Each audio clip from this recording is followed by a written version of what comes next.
तुम लोग ध्यान से देखना क्या होगा, ठीक है।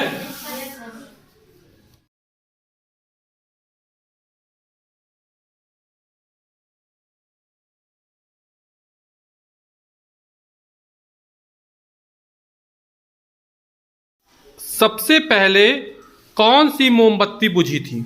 बड़ी वाली। कौन सी वाली? बड़ी वाली। बड़ी वाली मोमबत्ती सबसे पहले बुझी है ना, और छोटी वाली बाद में, है ना। ऐसा क्यों हुआ? ऑक्सीजन ऊपर कम था सर, नीचे ऑक्सीजन ज्यादा। ऑक्सीजन सर ऊपर ज्यादा था सर, नीचे कम था, इसलिए। अगर ऑक्सीजन ऊपर ज्यादा था तो ऊपर वाली ज्यादा जलनी चाहिए, है ना, क्योंकि ऑक्सीजन क्या करती है? जलने में सहायता करती है ना। मोमबत्ती हमने देखा था ऊपर वाली पहले बुझ गई थी, है ना, यानी बड़ी वाली पहले बुझ गई थी और छोटी वाली बाद में।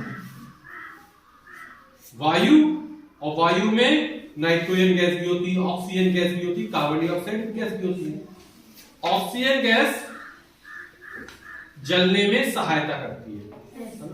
ये बड़ी वाली मोमबत्ती पहले बुझ गई, इसका मतलब ये है कि ऊपर ऑक्सीजन क्या हुई थी? खत्म हो चुकी थी, और नीचे ऑक्सीजन बाद में खत्म हुई। ऑक्सीजन जलने में सहायता करती है, तो ऊपर वाली पहले बुझ गई, बड़ी वाली मोमबत्ती पहले बुझ गई, यानी ऊपर की ऑक्सीजन खत्म हो चुकी थी और धीमे धीमे करके फिर नीचे की ऑक्सीजन भी खत्म हो गई। कभी कभी क्या होता है, मकानों में, बिल्डिंगों में आग लग जाती है। आग लगने के कारण अफरा तफरी मचती है, लोग दौड़ते हैं, है ना, तो दौड़े, खड़े खड़े दौड़ेंगे, तो बहुत सारे लोगों की आग लगने से मृत्यु नहीं होती, दम घुटने से मर जाते हैं। यदि वही लोग धीमे धीमे करके जमीन से रेंगते हुए चले या जमीन में लुढ़कते हुए चले, जमीन से चिपक के आगे बढ़े, तो नीचे ऑक्सीजन गैस रहती है, वो बहुत बाद में खत्म होती है ना, तो हो सकता है बहुत सारे लोगों की जान बच जाए। लेकिन होता है कि आग लगी अपन क्या, तो भागते खड़े खड़े, तो जल्दी भी सांस लेते, थक जाते, हमें ज्यादा ऑक्सीजन की जरूरत पड़ती है, और ऑक्सीजन ऊपर क्या होगी? खत्म हो चुकी होती है, तो आदमी दम घुटने के कारण मर जाता है।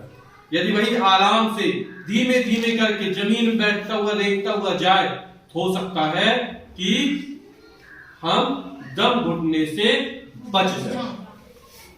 आपने प्रयोग देखा ना, कौन सी मोमबत्ती पहले बुझी थी? बड़ी वाली, जिसका साइज क्या था? बड़ा। ठीक, छोटी वाली मोमबत्ती